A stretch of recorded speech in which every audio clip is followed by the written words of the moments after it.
Well, it's the Lydian spin with Lydia Lunch and Tim Dahl. Once again, we're scattered across the globe. I'm comfortably lounging in bed in Copenhagen, ready to go to Italy, because that's what I'm doing, nomading all over the place. On the move. I'm comfortably in my Brooklyn apartment. That's kind of all over the place. I mean, the last 5 days, I shows and it got a little wild. I'm happy to kind of be mellow tonight because sometimes you gotta kind of chill out, if you know what I mean. I do. Well, today is because we're for all you listeners, it's Tuesday, but today is the election day, so this is going to be a little interesting. A few things, besides the big race of what's got in Virginia.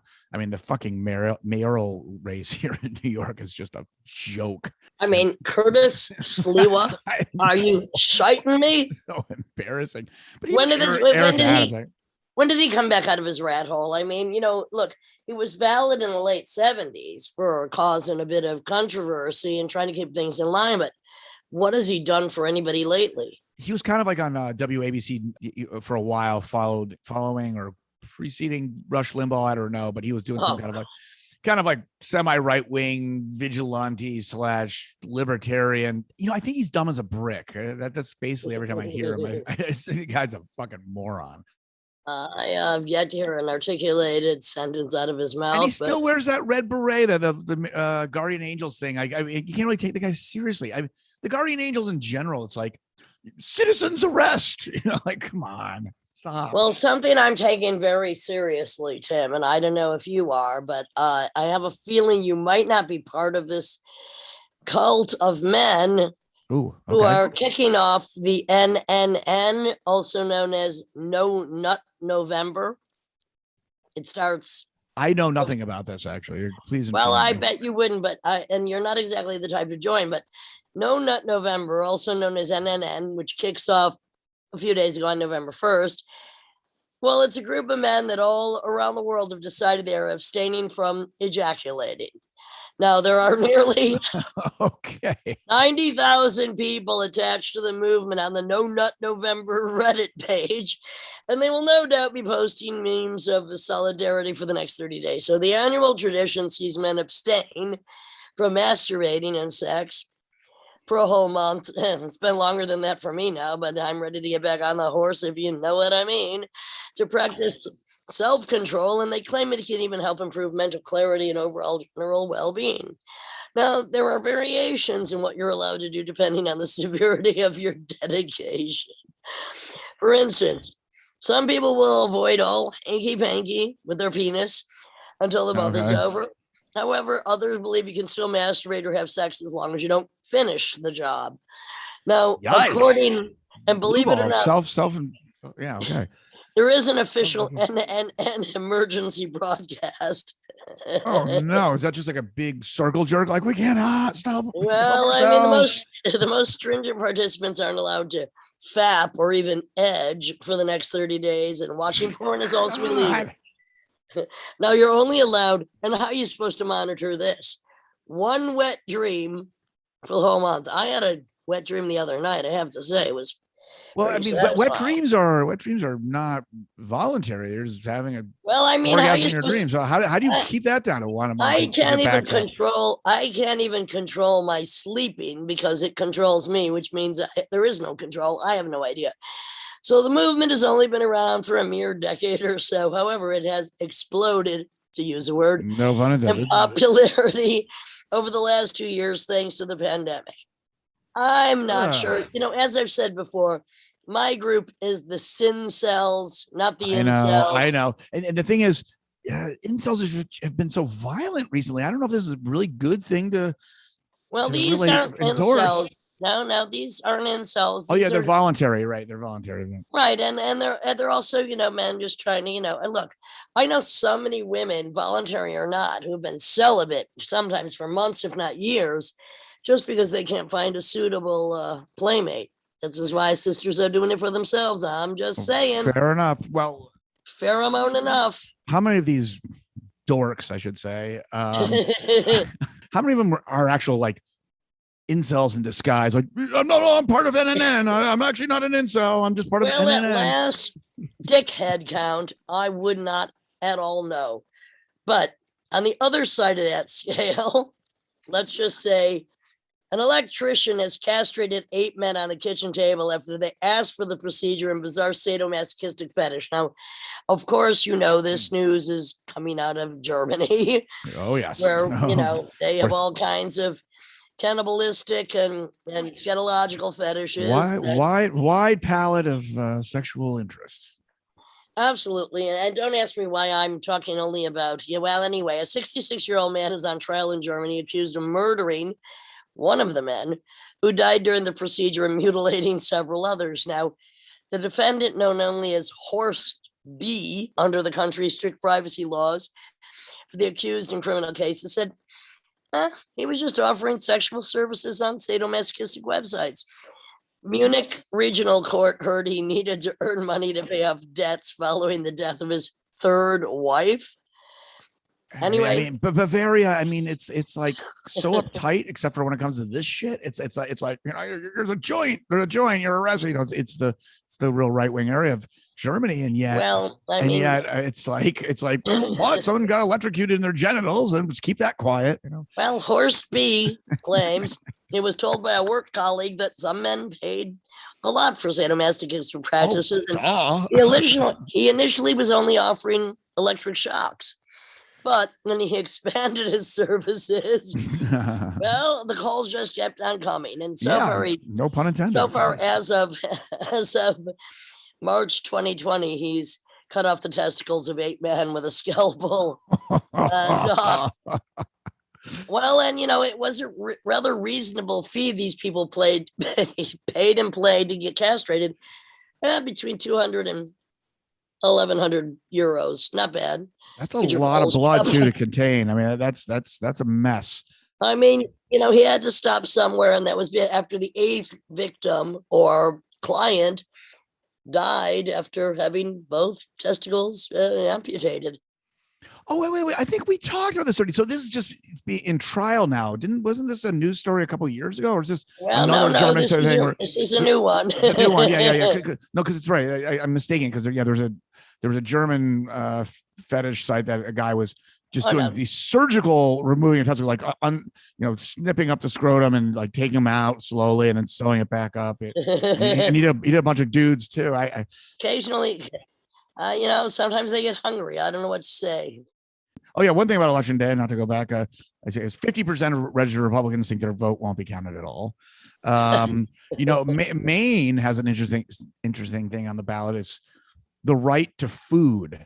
Now that it's kind of okay. It's something to do with, I think, livestock and growing and owning your own land, and these communities have become dependent on mega stores. I don't know enough about it. I don't think anyone's right not to eat is, to eat is the issue. It's something to do with just how you supply your own food. And well, in Austria, where I recently was, one thing I have to say, I have to give it to them, is they do not arrest people if they're caught stealing food, because they do feel that people have a right to eat. And if they're hungry, right. And I just think that's amazing, considering the amount of people in American prisons that steal a piece of pizza, third strike, you're out. Even worse, you'll have like some fucking store owner just like take a gun out on a kid who stole a bag of chips. Absolutely. Things are a little out of bounds. Speaking of guns, what's up with this Alec Baldwin story? Whoa. Helena Hutchins, the cinematographer. So they finally released this little transcript. They didn't release the film. All this shit was filmed, so they're not releasing that shit. The gun went off. They thought it was a blank. It turns out it wasn't. And her quote was, "That was no good." And then she paused. "That was no good at all." She collapsed, and then the sound guy looked over and saw a big gun wound in her, and he goes, "Oh, that was no good." It was like someone wrote it or something. It was really bizarre. What's weird is a lot of the crew had protested and walked off the set a few hours earlier about the lack of safety on this low budget film. The thing is, look, supposedly the gal who was in charge of the ammunition, whose dad, I think, was a sharpshooter and had worked on other films before, there were complaints about this gal who may or may not have been responsible for this accident in the past on a Nicolas Cage film, who screamed at her, "You just blew my fucking eardrum." Well, her father was kind of like whatever. What's the term called when you handle the guns on a set? Armor. Armor. He had like kind of like he kind of had some family monopoly on the kind of being an armorer, and she wasn't really prepared to take on that responsibility. But through maybe nepotism, she's got into the industry, and she's like, "I guess I'm doing this." You shouldn't have a real gun. You shouldn't have a real fucking. You just make a fucking really realistic fake one. You shouldn't even have a real gun. That's ridiculous. Trust me.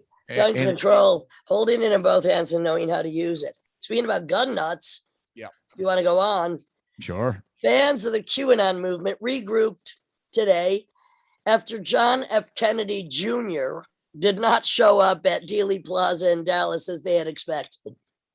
Oh my God. The QAnon believers began gathering in Dealey Plaza on Monday evening. People on the scene said they expected the former president's dead son to reveal himself Tuesday at 12:29 p.m. to reinstate Donald Trump as president. Now, when JFK Jr. failed to show himself on Tuesday afternoon, the word quickly spread that his reemergence would take place at a Rolling Stones concert in Dallas later that evening.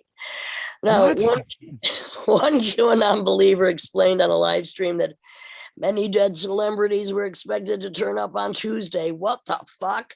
They said dead people would be walking around. I've been looking for people. Somebody said yesterday they think they saw Dale Earnhardt. I think I saw Robin Williams, another one said.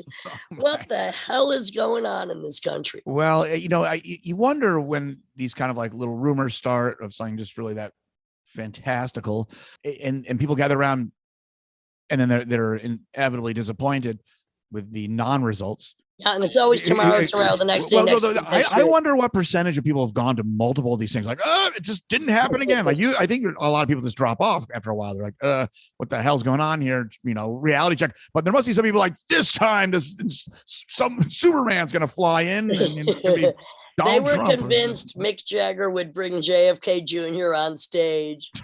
And another believed that the dead celebrity would be opening the concert for the Stones. Like on guitar and singing. Oh, I have no idea. Oh, that's funny. I would pay a fee ticket for the Rolling Stones to see it. JFK Jr. I just want to see JFK. I just leave after JFK Jr. plays. What the hell? I'm curious what kind of music he does. Hey, as long anything would be better than a fucking Trump Jr. That's for sure. Here's a little animal story. So this lobster man in Southern California. Wait a minute, back up, lobster man. Well, not lobster boy, the carny with weird arms that killed people. No, an actual lobster man. Right. Kazvani. I don't know how to pronounce this guy's name. Kazvani. It sounds like Kazvani.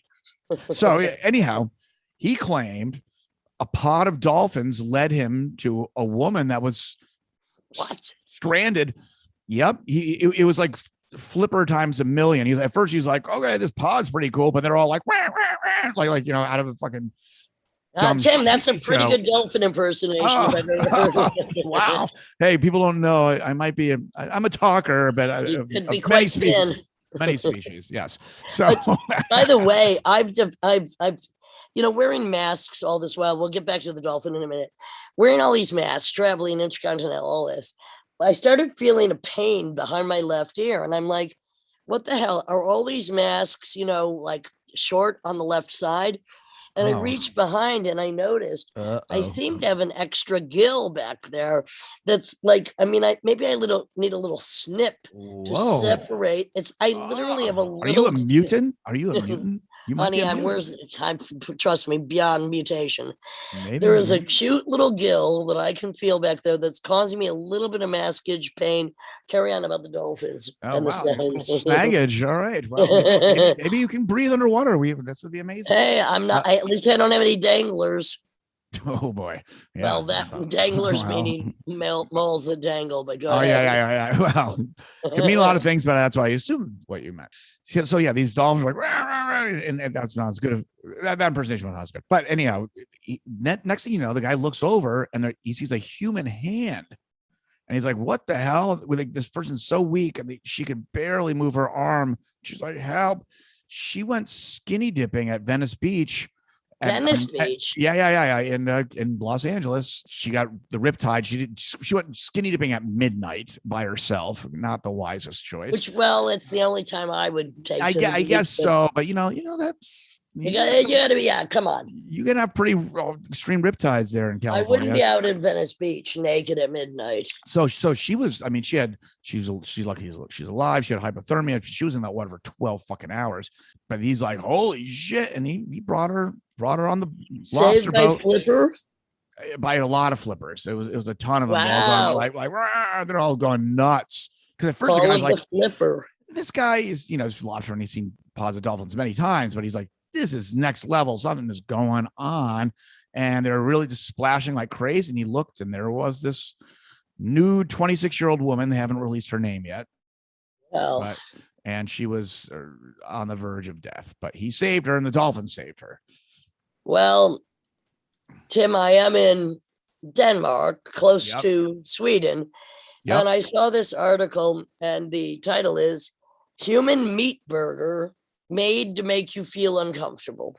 Swedish brand Oomph whipped up a batch of plant-based burgers that supposedly taste like people. All right. How do they know? Quote from this article. I just Googled what does human meat taste like, and it seriously turned my stomach. I don't even eat cows or pigs, but I figure I could have handled Swedish plant-based protein brand Oomph's limited edition human meat plant-based burger. Oomph, which I love the name, sells its wares in parts of Europe, Australia, and South Africa, created the people-style burgers, I just sent you a picture, as a one-off Halloween stunt and offered them from a food truck in Stockholm. Jesus, I wish I was. I'm in Copenhagen, you're not close enough. You're Malmo, but maybe Malmo's got a truck for this. Yeah, well, the burgers have been officially discontinued because otherwise it would be creepy, the company said. Oh, really? Oomph is in the business of advocating for plant-based alternatives as an environmentally responsible way to eat that also reduces the suffering of animals. While the human meat idea has shock value, it's meant to make consumers question the origin of their food, particularly items made from animals. Humans are animals, but cannibalism is taboo. Are we really so different from pigs and cows? I would say not so different for the most part. I wouldn't want to eat human. I know some people would. I mean, this gave me the flashback. Actually, Sebastian contacted me the other day about this story because it took place in Sweden. He was like, what city in Sweden was it where... He's talking about me and you, Lydia, where you guys came across the crack water. And that was, I'm pretty sure, Gothenburg, just, hour and a half or so up the road from Malmo, close to where you are. But I think we told the story on the podcast before, but it was one of these things where we stayed in this hotel. We were playing at some festival across the way, and the water was the best water. Well, there's a sign. You go in the bathroom, and they're like, please don't go buy water. You must try this sink water. It'll be the best water you ever had. So I'm like, I guess I'll try it. And then it was just immediately, I can't stop drinking it. I was like, oh my God, I can't stop drinking this water. And I was right there. I couldn't stop either. We talked, no, you weren't. We were in our different rooms, and we got on the bus the next day to go up to Oslo. And I was like, and we just brought it up independently. It's like, that fucking water. And you're like, yeah, we couldn't stop drinking it. It was just like, it's like that movie, The Stuff, about the alien dessert that comes and takes over the world. And it's like these people take one bite and they just can't stop eating it. Like, it was that. Well, it kind of reminds me of the do not disturb sign I have on this really nice hotel I'm at, courtesy of the cinema I just performed and The War Is Never Over was shown at in Copenhagen. The do not disturb sign says, do not disturb unless you're bringing me pancakes. Now, that's kind of corny, and I don't even like pancakes, but it did give me a bit of a chuckle. That's kind of funny. When was the last time you tried a pancake? Honey, don't ask. I've definitely never seen you eat one. Well, there's some things I do like to keep to myself, Tim, and eating pancakes is definitely one of them. Yeah. You don't want to all right, Tim, imagine if I was to eat a pancake, it would be the size of what? A quarter. Well, or the French crepe, which is really paper thin. That's a different than the Yes, classic kind of like American frontier flapjack. Um, I do like a single quarter-sized pancake with maple syrup every now and then, but who's going to make one tiny baby or like a pancake? munchkin. Yeah, I mean, nobody's going to do that. I mean, nobody's going to. No, it's ridiculous. think pancakes are for like kids. I think, right? Hey, nothing wrong with kids. I No, mean, I they know. go straight on the barbecue. I mean, I like a blueberry pancake every now and then, but it's not usually front of the line when I have to get. The thing is, it's like any of the, like a cornbread. I'd like a baby mini cornbread the size Right. of half a dollar. Right. Who's going to do that for you? It ain't going to happen. No, I know. Anyway, speaking of things that are full bore and not necessarily for everyone's taste, but certainly left me feeling quite good and full, is our next guest, Patrick Jones from Wales, a poet of extraordinary merit who is just trying to help the lives of people whose minds are even more on the decline than our own. He's trying to help the world. He's just trying to help the world. He's a social poet. He's now in residency at the psychiatric library, I think, in Wales. And I'm very proud that my friend Matilda Juno is just with tonight in Copenhagen, presented him to us. And so I'd like to present him to everybody else. And that's the poetry of Patrick Jones. This is the Lydian Spin with Tim Dahl and Patrick Jones.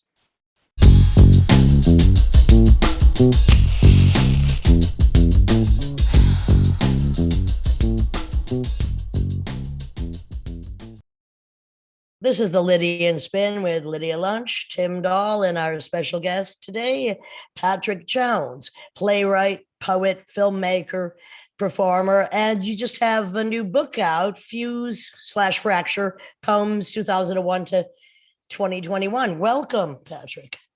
Thank you, Lydia. Beautiful to be on you and to chat about some poetry and performance. And I've been watching you nonstop on YouTube, so I got some questions for you as well. I can't wait. And it was, we always love when people suggest, and it was one of our previous guests and my good friend, Matilda June, the poet, who suggested that I contact you. So I'm very happy that we're meeting now. So this is a very interesting, you've had a very interesting trajectory of your poetry, which is very political, and you do a lot of work in the community. So is it right now that you are the writer in residence with the Royal College of Psychiatrists in Wales? That's so amazing. It sounds very posh and grandiose. It's not really. It's a little bit ad hoc, but yeah, I am sort of writer in residence with them, and mental health is a huge part of, I suppose it's why I started writing many years ago, and I believe we've all got powerful stories to tell. So I really enjoy trying to get involved with motivating and showing everyone that we're all poets. We all got something to say. Yeah. I'm going to give a little quote of a little statement of yours, a little quote of your poetry. And quote, "We are the tapestry, the crackling cracks of modernity, dislocated desperation stitched together by the disparate verses of our skin. I write, therefore we exist. We exist, therefore I write. And from this page, this scream." Thank you. Oh, thank you, Lydia, for reading that. Yeah, I wrote that actually. God, it must have been about 25 years ago now, and I recently updated it. Which I'm not sure how you feel about updating poetry and spoken word, but I think sometimes a poem lives, and breathes. So I've updated it for today's fucked up world. Yes. Well, it's amazing because you've worked with a variety of, different kinds of communities. I mean, the Alzheimer's Society, it's so important. The arts and health, I mean, the Welsh Refugee Council. This is just, it's so incredible. And, I'm doing a documentary now, Artist Depression, Anxiety, and Rage, and try just to get to the root of so many of the people we know or are, and the roots of this. And I do think that, People need poetry, they need music, they need art therapy as a form. And I like what you were saying, and you're going to talk more about this, about just the way poetry and music stimulate parts of the brain. Yeah, exactly. That's funny you should mention that, because prior to the pandemic, and also I lost both my parents within 14 months of each other before the pandemic. And I went through this terrible grieving process, like we all have to do at our age. And I discovered neuroscience at 56. I discovered, in a way, power of breathing, the brain, all these different chemicals, and neuroplasticity. Exactly. That is, I love that word. I can almost taste that word. So, me too. And I dived into some great books and podcasts, trying to find out more about. So before, perhaps I was a little bit fluffy. I would go into mental health units, secure units, people in acute need and suffering huge problems, and I would read poetry, and we would take a guitar in and that. I say fluffy in that perhaps I didn't really dig enough. If science and poetry can coexist, which I think they can, I didn't really know much about that. I was just going, right, today we're going to read Rumi, and let's change the world. Didn't always happen, but so I've looked into a little bit of the neuroscience of our emotions and where it comes from, and how grief, for example, I didn't know how grief pours cortisol into our bodies, which causes that fight or flight reflex. Because after my parents died, I had this terrible pit in my stomach for months, and I didn't know what it was. Yeah, so Patrick, wait a minute. I understand completely what you're talking about. And there's so many reasons why people suffer outside of the existential, the obvious, nutrition, cortisol, all of this, actual grief, and the way that these emotions, these what we consider heavy or negative emotions, absolutely, or the way that trauma at an early age lives in the body and will find ways over and over again of changing brain structure, of changing the organs in the body. This is such an important, so you instinctively through your poetry knew, and then you just dug deeper. Yeah, I think that's a good way of putting it. Like us all, perhaps when we were younger, poetry and music was my sort of language, was my way of dealing with all these different emotions and feelings. And I've always thought of just consciousness. Ironically, when I lost both my parents, suddenly I started to dig deeper into what creates this consciousness, as opposed to just writing about it, perhaps. So I'm not saying everything is based on science. Of course, we know as writers, we know what flies in and what comes out.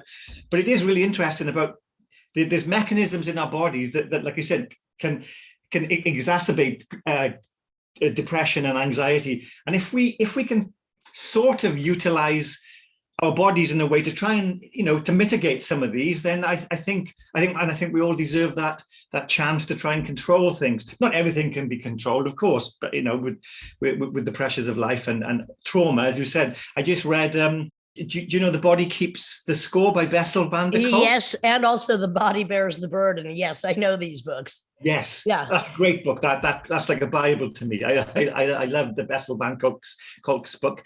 It's almost like I feel like I'm a born again scientist, if there's such a phrase. I'm accepting it because I love it, because mitochondrial, cellular structure, neuroplasticity, bacteria, viruses, forensics. These are my fetishes. Oh, so right. I know exactly what you're talking about. And it was interesting too. I mean, you're dealing with groups of people that through no choice or chance of their own, maybe have had to end up institutionalized because they didn't find a way to deal. And it's interesting. I mean, there was a study that said like 73%, I think it's an understatement, of musicians have some kind of, I don't like to call them mental health issues because I think it is a full body issue.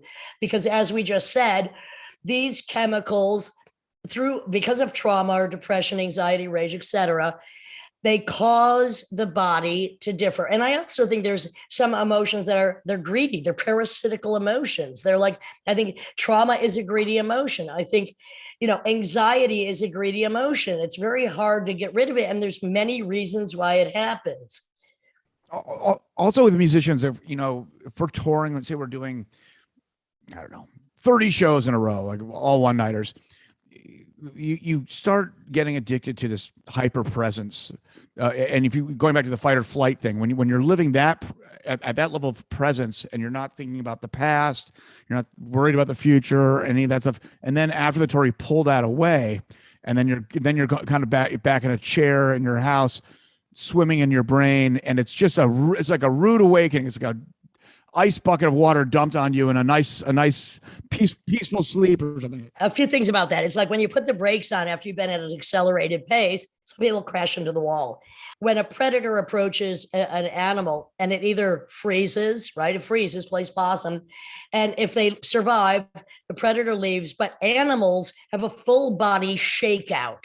Like they shake the trauma out. And I think it's one of the reasons people become sex addicts who've been traumatized is because we're looking for that great orgasmic shakeout that we've lost the ability to know how to do naturally. I mean, and look, if you've been traumatized as a child, you might shake in fear, but it's not the same thing. That's a really interesting point, isn't it? Yeah, because like you said, we contain it. We and perhaps then we end up masking it by taking endless pills and or seeking other behaviors and fulfillments, like you said, as opposed to shaking it out in a physical and perhaps mental way. And I don't know how about as you know, I lived in America for a while back in 89 to 92, but that's a long time ago. But the mental health structure in Britain is crumbling. I don't know what it's like in America. Well, so I come from a long family of this, and my great grandfather taught at UPenn, and he was president of the American Psychiatric Association, and he had a mental hospital and the whole thing. But my mother, and your mother's a therapist, right? Yeah, my mother grew up around that. I mean, because my mother's pushing 80 now, she said it was a clear switch, going back to the pills, of really just psychotic patients, old school in straitjackets. And then suddenly, once psychoactive medication came in, they're zombies, but it seems on the surface much more peaceful. I guess I'm talking more about just really extreme cases here. Hence the title of your book, Fuse and Fracture. Fracture, that's what happens in the brain from too much trauma, depression, anxiety, rage, trauma. It's what happens. What I'm getting at is with some of the therapies maybe you're doing and the way you're communicating with people who are suffering quite a bit.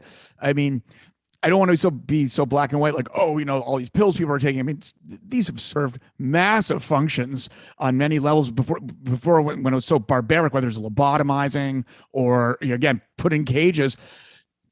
But I do feel intuitively that things are overly prescribed. Parents don't want to, they want to babysit with these pills and all that stuff.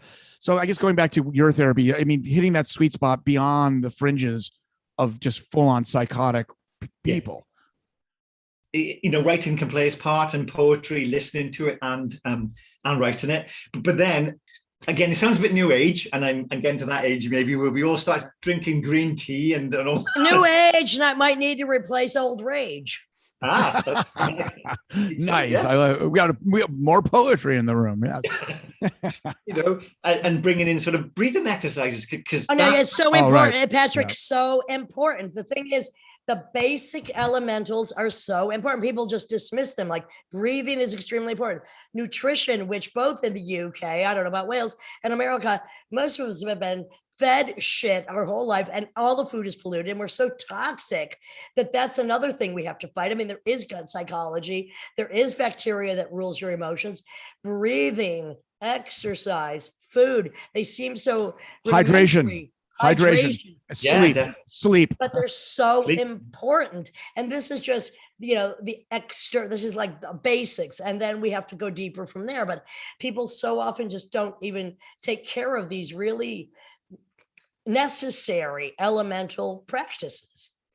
Totally, yes. As you said, necessary, and they are they're primeval. They're what got us to now, I guess. And now we're like again pushing against it all.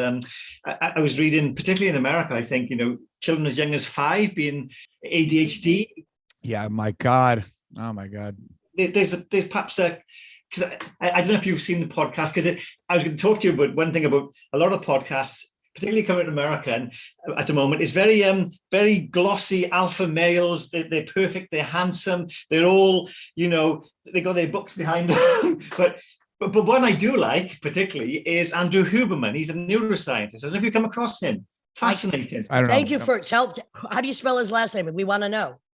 Huber, Huber man. All right, we're checking it out. He's very real. He's not trying to flex his macho style or anything like that. Like some of these ones I click on, but he's a neuroscientist. And anyway, yeah, he did a whole episode about Ritalin and prescribing, etc. That's a worry, isn't it? So young, pushing our kids with these. Well, the brains are developing so much, and at the end of the day, unless you're again in the fringes where you're a danger to yourself or to general society, and that's still a whole other debate because the way we deal with that is in many forms, often incarceration and it's misdiagnosed. But unless you're dealing with that, why do people want to be so compressed? We all have our skills and we have our handicaps, and can we work with that in a reasonable way and be okay with that? I also think, Tim, part of the problem is this: people want children until they realize they have them, and how much energy, how much time it takes, how curious they are, how many problems there could be, how polluted the carrier vehicle, the mother, through all of the electricity and the bad food and the bad air and the bad water. We're already so contaminated, and then we're having these children who might be born or diagnosed or not with conditions which in the past were either not talked about or not so obvious. And I think this part of it is less children, please, might result in less problems. Thank you. Yeah. And there is, I think, an over medicalization as well. I know that's a bit of a controversial topic, but there is a part of that as well. And then juxtaposed to that are, and Tim mentioned, real huge problems which are being so underfunded, the mental health structure that is cracking. But there is an over medicalization of certain baselines that perhaps, I'm not trying to say when I was a lad we just got on with it. I don't mean that at all. I just mean that anxiety. Yeah, kind of did. Yeah, kind of had to just get on with it. You did, yeah. It was the mothers that were medicated back then, not the kids. Well, what's also interesting, and this is a little, we're going to go a little new agey. Mass hysteria has existed for a long time, and how, as a social species, we can collectively interpret things, feel things. In other words, there's trends to psychosis, and historically. And so it's like, why are certain things in vogue, quote unquote? It's not like anyone chooses these things, but there are these trends throughout history of what people are experiencing within those anxieties, within their psychotic breaks, whatever they are. And we have all these things now that are like, what's this? And it kind of comes and goes in terms of what that is. And I find that fascinating. Like, what are we doing as a species, this collective consciousness, for better or for worse, literally for better or for worse? It's let's go back a little bit in time, Patrick, and so you were born in Wales. So, and we're kind of the same generation, but so as a youngster, were you writing? I mean, what music were you attracted to, say, when you were a teenager? And you're a teenager, what are you reading? What are you writing? You're in Wales, you're growing up. I mean, Wales has an incredible history of poetry. And fill us in a little on the 12, 13, 14, 15-year-old Patrick Jones up in Wales. I was very simple. I would say my mom and dad, never pushed us into, like, I got a younger brother who ended up in a band. You might have seen the research, the Manics. But Manic Street Preachers, yes, Manic Street Preachers. Yeah, we were never one of those sort of, protege pushing our, we were a very working class family. My dad, a builder, my mother sort of stopped work to look after us. That was what was happening in the 70s in Wales. But eventually my mum was a vegetarian before it became involved. Environmentalist, but never big, never preachy at all. I wasn't reading poetry at 12. I love my music. I was just on the tail end of punk, sort of thing, the Clash, Sex Pistols, Stiff Little Fingers thing. Patti Smith, of course, was always around. But my main love, you would probably laugh at this, was I was a bit of a metalhead, so I liked Black Sabbath, Rush. How old were you when you were into Black Sabbath and Rush? Yeah, probably about 14, 15. A lot of 14, 15-year-olds or males particularly are into those bands. That's true, yes. I mean, that's what's so weird, They weren't. I remember going to see Rush when I was 16, and I remember thinking, "There's not many females in the audience." Well, that is a male nerd band. I mean, in terms of demographics. You know what, Tim? Scarface of the Ghetto Boys loved Rush. Really? What now the heck? that's far out. Well, weird. Yeah, it is weird. Anyhow, but so you're into this stuff. You're checking it all out. Yes. And I played a bit of guitar. I remember saving up. I worked one summer and I got my £65 guitar. It was a K guitar. I don't know if you remember those around. K. Where did they come from? Well, yeah, I mean, Sears catalogs would sell the Ks, but that's, you know what? Those Ks are worth money now. Yes. They're actually really sought after. And I had a fuzz box with a wah-wah, and I thought I was fucking Jimi Hendrix. You know, I thought I was, but I couldn't. I was 4 chords. You know, but it gave me a sanctuary. You know, music particularly.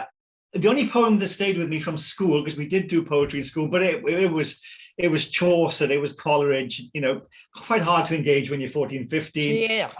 Was Wilfred Owen, the war poet, of course. Anthem. I don't know if you've come across Wilfred Owen. Oh, amazing! I've got one of his lines. I don't know if you can see tattooed there. Well, read it for us, please. Yes. I will read it. It's the first line is important with this because otherwise it can be construed as a very pro-war. School us, Patrick. School us. So Wilfred Owen.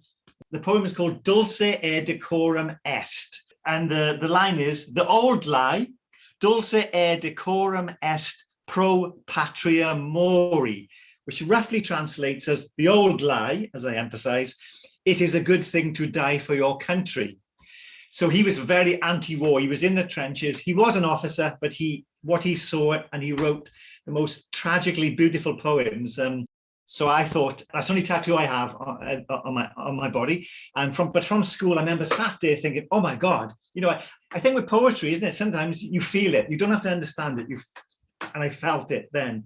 But I didn't go scribbling off, you know, unfortunately. Quite a simple upbringing, like I said, very basic. Never went on a foreign holiday. We used to hide with the milkman would come round. We would, you know, hide because we didn't have much money.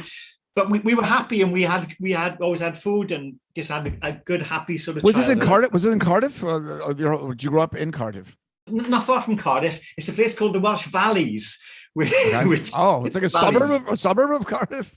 Not quite a suburb, yeah. Okay. It's hard to describe the landscape. This endless valleys feeding into Cardiff and Swansea. Okay.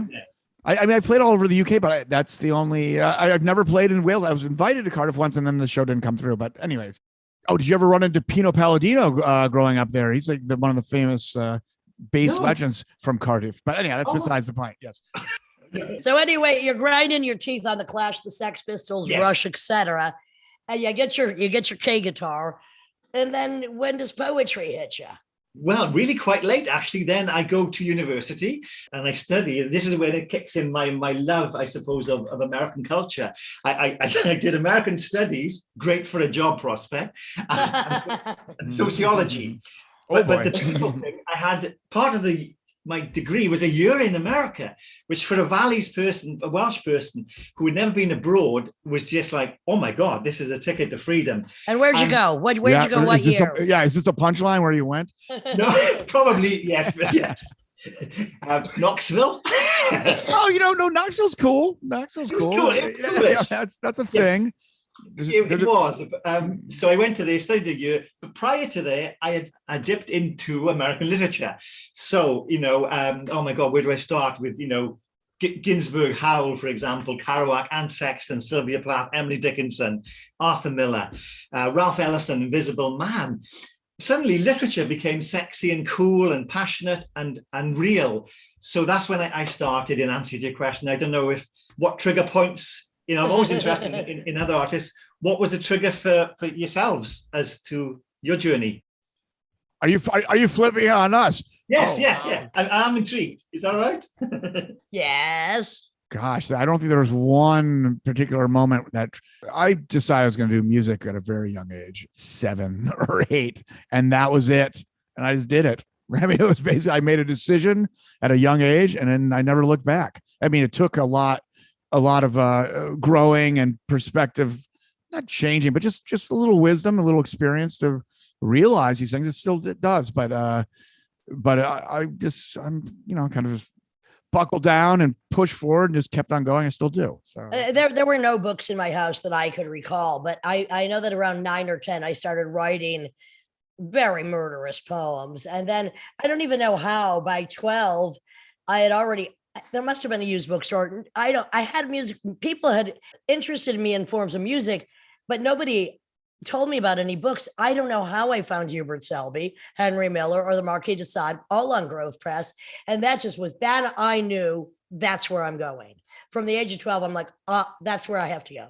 Well, Lydia's basically reminding me, I'm a kid. So it's like popular music, even though my parents would like to have some classical and jazz around me, that was above my head at that time.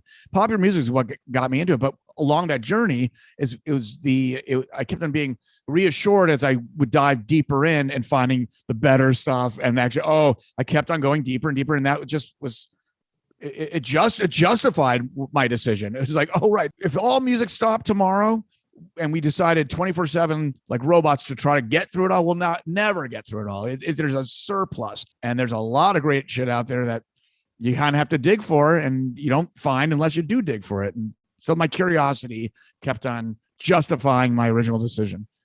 My need to have other people's voices on stage as well as my own, it was just set already at a very early age. I knew what I was going to go do, and music was not my first choice. It's always I consider the machine gun that I throw bullets from, but I just knew what I had to do, and I knew I was going to have other people do it as well. And that it has not stopped. So now you've discovered all these American writers.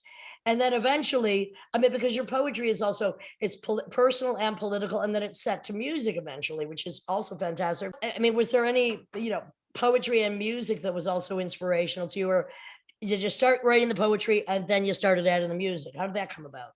Yes, it was. Because, as I said, I was a bit of a frustrated guitarist, so I always had that yearning for music, but I knew I couldn't play it. So a long way down the line, obviously, this was because I went to America, came back, finished my degree, thought, I fucking hate Wales now. I got to get back. I got to get back to that land to write the great American, that sort of on the road, that sort of that male dream, perhaps a bit fucked up, a bit naive. So I went back and I got married for the only reason to do it, in my opinion. Go ahead. but we were really happy. We were for a while. I lived in Chicago, which you probably know, great spoken word, poetry performance venues and slams. Oh, sure, of course. Well, Tim lived in Chicago for I was born there. Yeah. Oh, right. We're in Chicago, suburbs though? Or, No, in the city. I was, wow. Yes. I was born 75 in Lincoln Park, and then my dad moved to Bucktown, 78, 79. And that was that was really wild for a while. But but all that stuff. Even the comedy stuff, the second city performances, and there's a whole and music, poetry, writing. Chicago was ripe at different eras for different things, for sure. Yeah. I lived out Riverside, Brookfield out there a little bit in the burg. Yeah. Okay. What were you doing when you went back to Chicago? When you went to Chicago, then what were you doing then, Patrick? What were you doing? I was writing, obviously, but I couldn't. I never saw an ad that said writer wanted. What were you doing to support yourself? Yeah, exactly. I worked all sorts of jobs. I worked painting houses one summer, which was just mad out there. I worked in a library, which is beautiful, LaGrange Library in the suburbs. Oh yes, I know LaGrange. And what else did I do? Yeah, worked in this weird factory that I never knew what we were making. Not that it was a secret, I just didn't know. It was something to do with metal. It was a bit like 1984. We're all there like robots. Where was that factory? I got a funny feeling that was sort of in the city. Okay, it was out a bit. Yeah, it was in the city. Yeah, it was sort of Brookfield. But so this was the 89 to 92. Yeah, I lived and. I swallowed the secondhand bookshops, poetry readings. It was a beautiful time. Oh yeah. Anyway, I had a spine operation. I also worked as a nurse's aide. That's right. At a hospice where people were choosing dying. Yes. To live at home. Yeah, to die at home, which is a very moving and important part of my life. I think it's an incredible organization. But keep on going. This is like pretty insane. Yeah. But then I did something to my back, had an operation, came out, and then my wife, obviously, but she said, "Oh, I've been having an affair for 6 months now, and I'm leaving you." And I did go out with a spine operation, living in America, pretty much on my own. And so that was 92, and so I stayed for a while, and I thought, so I came back to Wales then, and that's sort of. And then the writing really that's all I had. I came back with £20 in my pocket, 2 suitcases, and everyone thought I was a failure, obviously, oh, he's back from America. Yeah, it was a bit of a dip from the old. Did you fall into depression? Well, probably unbeknown at the time, there was a terrible ache in the yearning and a desperation, I suppose. I went back to my parents' house, and I worked as an adult literacy tutor then, teaching adults who had, for various reasons, been missed in school and didn't read and write. So another pivotal time for me, really. God, you have your hands in so much stuff. I can't keep up. Hospice, working some machinery factory, and then now you're teaching, trying to teach people how to read who are illiterate adults. Lucky for you, you actually found a job that involved literature or reading of some sort. Because again, look, there's very few ads for what we do. There's no gainful employment. Sometimes you have to go sideways. Sometimes we don't have patrons here. We've done a variety of things. All of us have done a variety of things that we didn't want to do at the time. There was just no choice. You gotta eat. Even if you're not paying rent, you gotta eat. Oh, exactly. So yeah, I'd always worked, and then up until 1998. And I had a play then, because as you know, poetry is very hard to make a living until you're dead off poetry. And good luck then. Yeah. Name one living poet that doesn't teach in a university or something. Like who's making it just on poetry? Any? Not many. You're right. Wow. Anyhow, I wouldn't call it poetry, but anyway. Yeah. So, but anyway, yeah. So 92 came back to Wales, and then and then 99 I had a first play, which finally had a bit of a commission, bit of money from that. Which is fantastic. I mean, it's amazing. All right, now I'm going to write a play, which is not the easiest thing to write or do, or to get commissioned to do. And just how fantastic was that? I mean, that's just a difficult thing to do. It was, and I didn't know how to write a play. Like I said, it was more like almost like a 3 monologues and all that type of, and I wasn't trying to be experimental. I just didn't know what to do. I just went with the voices in my head. And then interestingly, you think, by then I had 2 sons as well. So I was, life had changed immensely, 2 young sons. And then, but then you have your first play, you think that's it now. And no one wants to know then for however. So it was a great learning curve. So, oh God, yeah. So plays, and then I did an album then of spoken word with music, because at that time there was something in Wales called Cool Cymru. Cymru is Wales in Welsh, and the London media like to say, basically they took the piss out of Wales for so long. Then suddenly a few bands came out, Manics, Catatonia, Stereophonics, a couple of Welsh language bands. So all of a sudden it was cool to be Welsh, but it wasn't really, they really wasn't. It was still huge unemployment, huge, drug problems in the valleys. But there were a lot of musicians. So I pulled together some musicians and did it was a 23-track album, which is crazy. Really. Wow. It's like a Pink Floyd double album. How long was the average track? Yeah, as you know, poetry it was more like 2-3 minutes, so it was quite short sort of thing. It was just a beautiful thing, and we performed live a few times. And I, like you said, Lydia, sometimes it's good to have joint forces on stage, because just you and the microphone, it's fucking hard work. It's naked. You're naked. Oh, I love it. I love being alone on stage with just the microphone. I do love it, and I love making other people get up there naked. Word. All right, this is the Lydian Spin with Lydia Lunch, Tim Dahl, and Patrick Jones, who's going to bless us with a poem now. Yeah, personal or political? I'll leave it both, open. One of each. Oh, right, okay. Okay, yeah, there we go. So, I find myself writing more and more these days about stories that enrage me in the press, particularly, and usually about people who are losing their lives and or take their own lives. And this was a story a few years back, which has got more prominence again in Britain now, because they cut in what is called universal credit. About 4 years ago, I read the story of Stephanie Bottrell, who was a mother and a grandmother. It was called the bedroom tax. It was, again, a horrible way they use language to sort of make it almost like a bit cheeky, a bit sort of trivial. And Stephanie Bottrell could not afford £20 a week, which was amputated from her, and she took her own life. And I just remember reading that and just think, all the people who made that decision, what's 20 quid to them? It's a tip, it's a bottle of wine. So it's about the ramifications of these laws, I suppose. So it's called Demonize or Die for Stephanie Bottrell. As they sat in their splendor, planning new modes of attack, they discovered the spare room supplement, better known as the bedroom tax, a cunning concoction of laissez-faire and big brother, a meticulous maledictor that sets one against the other. As Starbucks and Amazon find new ways to fall beneath the radar, the most vulnerable, the sick, the poor, are targeted by IDS, the moral crusader. Bedrooms counted, benefits slashed into the negative, economic policy parades as moral imperative, blame spews from this capitalist fundamentalist in one swoop of his rhetoric, the euphoric pronouncements whose agenda is desecration, who abhors waste, values austerity, admonishes food banks for charity, yet elevates man to man in humanity under the guise of free marketed economy. Because when nothing goes in, nothing comes out. Survival, the staple, exists in those labeled as thought processes starved with doubt. Choice becomes blankets instead of heat. Food banks placed in schools, place the non-payers on the ducking stool until community, until care become obsolete. You have nothing to fear. It is a proud duty to provide financial security to the most vulnerable members of society, and this will not change. Ian Duncan Smith, MP, 2010.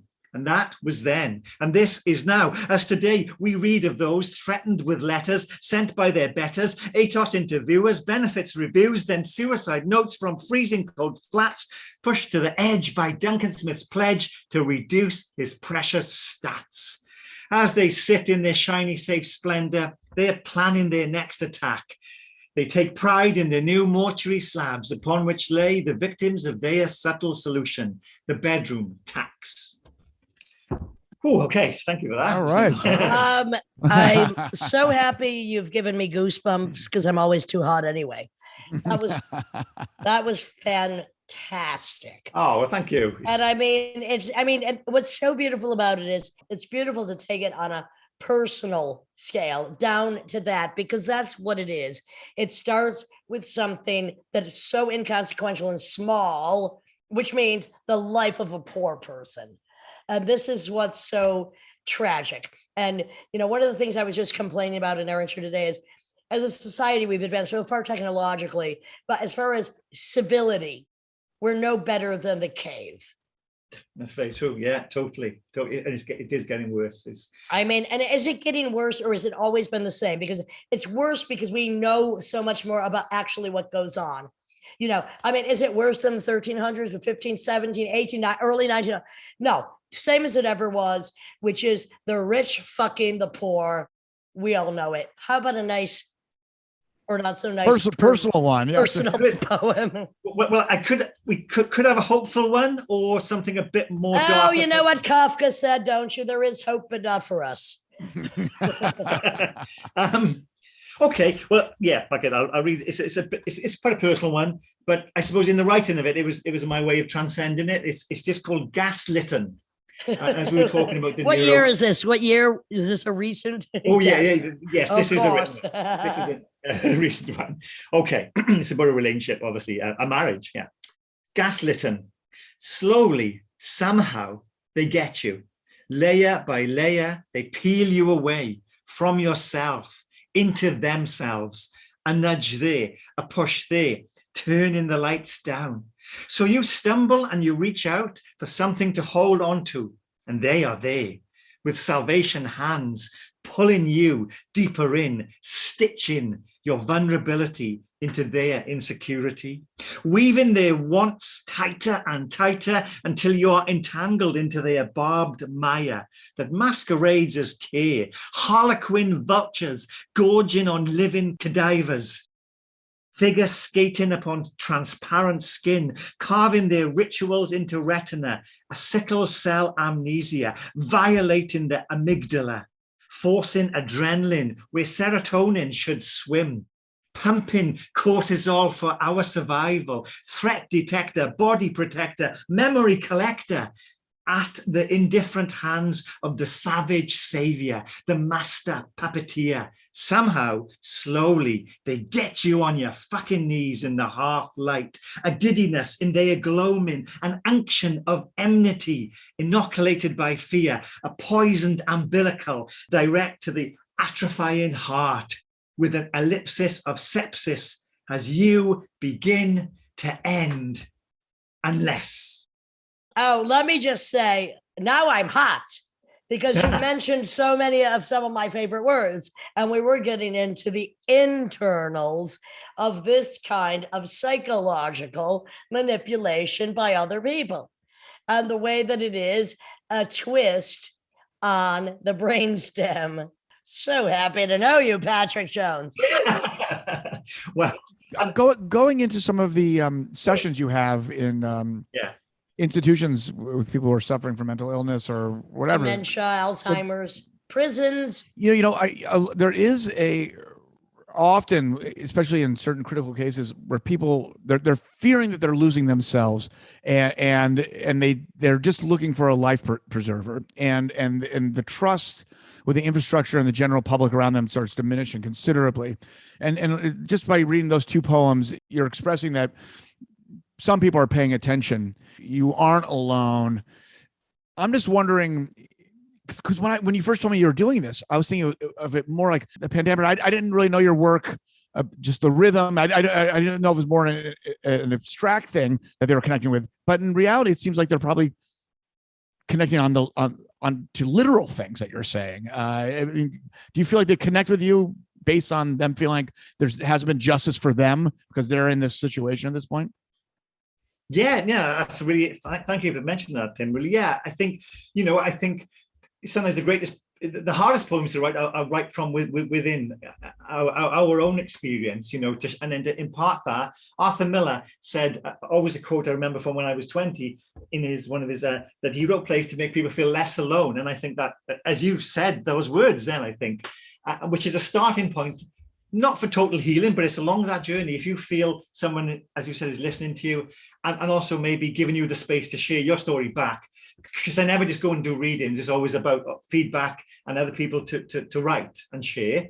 So in that question, and also I think gaslighting, it's a societal thing. I think Trump was a master of that, wasn't he? Obviously, in fact, he's gone. But well, they're all doing it. From the outside, I was like, is he a master? Doesn't seem like he's a master, but it actually was effective. So I guess he was a master. It seems so transparent all the time. The thing is, he's such a malignant narcissist and so insane.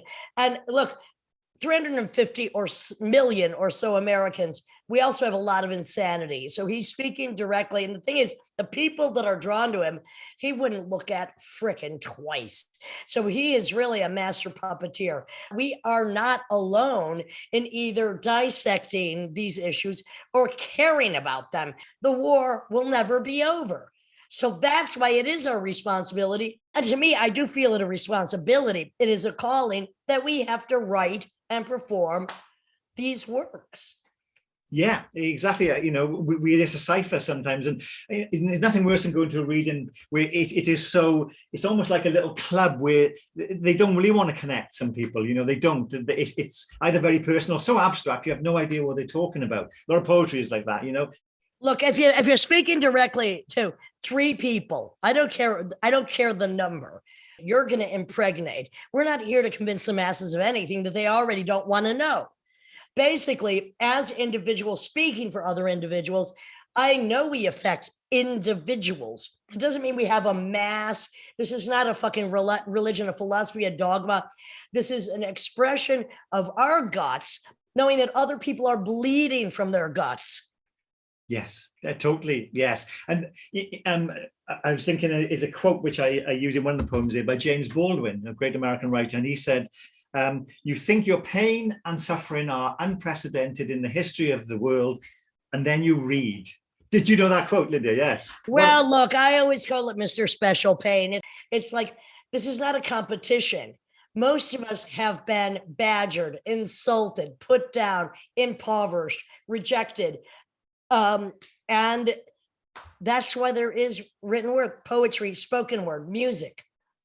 Yes. Totally. Like you said, the war is never over. You're right. It's almost, you think you get to a panacea, but then here they come again. And yeah, you're right. You got to keep going. There is no cure for human stupidity, for human ignorance, for human prejudice. There's no cure for it. There's not. I mean, if there is, fill me in. I mean, I don't think there is. And I think a lot of it is about prejudice, whether it's prejudice against the poor, prejudice against those others, prejudice against, I just don't get it. You're right. I don't either. So that's all we can keep on doing, is just trying to speak our little bit, and people will come along and, as you said, not feel alone. Can you share some of your experiences when you've dealt with people with Alzheimer's, or is it a wide range of people who are suffering, whether dementia, Alzheimer's, or I don't know what I don't know what other conditions you're communicating or working with. Do you go back to the same people a lot? Or are these one-offs? All the above. I go into mental health units, which are sometimes secure, and for, I suppose, 18 to 60-year-olds, shall we say, and then sorry, it could be older people there as well. And then I go into there's a specific sort of like dementia unit, dementia hospitals, which are for people living with dementia at all levels of functioning, really. I'm trying to think of a couple of quick stories, not to ramble on, but one in a dementia ward in a hospital. So people were pretty ill and pretty, far along in that journey of dementia. And I was asking people about their favorite poems, favorite songs, favorite tunes, nursery rhymes, anything. And then there was one woman, and I thought I'd upset her. She was just staring straight ahead and not engaging with me. And I'm quite sensitive to, obviously, people when you're in that situation, because it's a fragile piece, So it was about 6 or 7 people living with dementia, and a few nurses. And then I don't know. So I asked everyone. A few spoke. One said Wordsworth. I wandered lonely as a cloud, which was beautiful. And then the one woman, who didn't wasn't saying anything, suddenly recited the opening speech from Richard III. Which is A Winter Our Discontent. And word for word, the whole fucking thing. And talk about goose pimples. And then she just finished, and they sat back as if it was normal to her. But isn't that common with dementia or Alzheimer's, where it'll be short-term memory, but there'll be pretty incredible memory of things that were stamped in way long ago. Also, I read reports about musicians who have suffered from full dementia, but can still play the muscle memory in their hands and maybe just different parts of the brain. I know for instance, someone with a stuttering problem, speaking, can sing without a stuttering problem. It's these different ways we connect with our. By the way, Tim, speaking about stuttering, I teach some workshops. I was starting to stutter. Speaking about a stutterer, I had in one of my workshops, and he would stutter terribly. But when he read his poetry or sang it, not a problem. I think they deal with people with stuttering problems. That's what they teach them. Just even though it sounds like the intonation sounds like we're just speaking, they train people like you're singing these, and which is was kind of interesting. I don't think that's digressing too much. Just our brain and how it works and how we apply certain expressions and expressions and communication. Right. And that's what's so interesting about you as a poet, performer, playwright, filmmaker, Patrick Jones, is that because of whatever propelled you initially to go into, whether it was because your poetry was personal and political, but to go into the field through the studies you've already had, sociology and college, that you could actually apply not only your art, but your compassion to try to help other people through art, music, literature, therapy. It's so important. And then we have the musicians, artists, writers, filmmakers, that even though they're doing art therapy, there's so many reasons to just be discombobulated right now. But we're not, the weirdos are not alone. The disenfranchised, we're not alone. We're not. Now, I don't want to put a shed on this, but have you had any really maybe bad or violent reactions to what you do? I mean, if you're sometimes some of these places can be pretty wild. I mean, trust me. I mean, they can be pretty wild. Is it usually pretty calm, or do you get some pretty far out responses sometimes. Not really, no. I mean, I'll be honest, it's not the one time I was in a special unit for young people and doing a poetry session, and very, again, with things, and I was actually reading a poem by, so it was, yeah, and they were mostly male. They were about 14, 15-year-olds, a lot of different. A lot of energy to deal with right there. A lot of energy, and I was doing writing. And anyway, and I was reading this poem by Robbie Williams. Obviously, you know the name, Robbie Williams, the singer. The singer. But it was a poem. He writes poems? Yeah, when he was 15, he wrote a poem called Hello, Sir. You will have to dig it out. It is really good. And it's about his experience at school. So I was reading this poem. Suddenly, out the corner of my eye, these two lads go for each other. One throws a chair and they're wrestling. The teacher gets up to try and separate them. Teacher looks at me, goes, carry on reading. So this is going on, big skirmish. And the line in the poem is, and who are you, and sir, who are you to tell me this, the dream I want, I'll have to miss. So it was just a very ironic time to be reading a poem saying, hey, sir, who are you to tell me this? Don't stop the poetry. Anyway, that was a beautiful moment. Maybe we need more poetry in like the wrestling rings and the boxing rings. I don't know, just a thought. Wow. A poet, wrestler, a great poet, but just really jacked up and with his little like speedo. Rowdy Piper, Macho Man. There are many poets. Just a monocle is the only like prop to say it's like it's a poet. Yeah. I mean, look, as I like to say, when I heard the term beat poetry, I thought it was a physical thing. I'm not against getting down and dirty with it, verbally or physically. I'm just saying. I don't know what more to say. I think we're going to close out with another poem. This is the Lydian Spin with Lydia Lunch Timbrell. Patrick Jones, I am so happy to meet you, my friend. So happy to know you. And thank you so much for what you do. Really. It's well, me too. And it's one of the most engaging podcasts I've done. So, yeah. And it's a poem of hope. It's a poem, I think, It's called Bring It Back Home. And it starts off with a quote by Rumi, one of my go-tos along the way. Rumi said, I think the 12th century, which is fucking amazing when you think all those years ago, if you are irritated by every rub, how will you ever be polished? Rumi. So, bring it back home. Where there is bile, return to lullaby. When they are fists, hold fast to flowers. When they throw you chains, knit a shawl. If it rains tongues of nails, become a hammer. When they staple our mouths shut, strum guitars. When they ask for selfishness, stand in solidarity. When they scream for death, scatter sunflower seeds. If they bring starvation, make a soup from your memories. As they sell you perfection, make a crack. When they build their walls, design doors. When they preach paradise, close the door. It is here, inside. And as they bellow, me, me, me, whisper goldenly, we.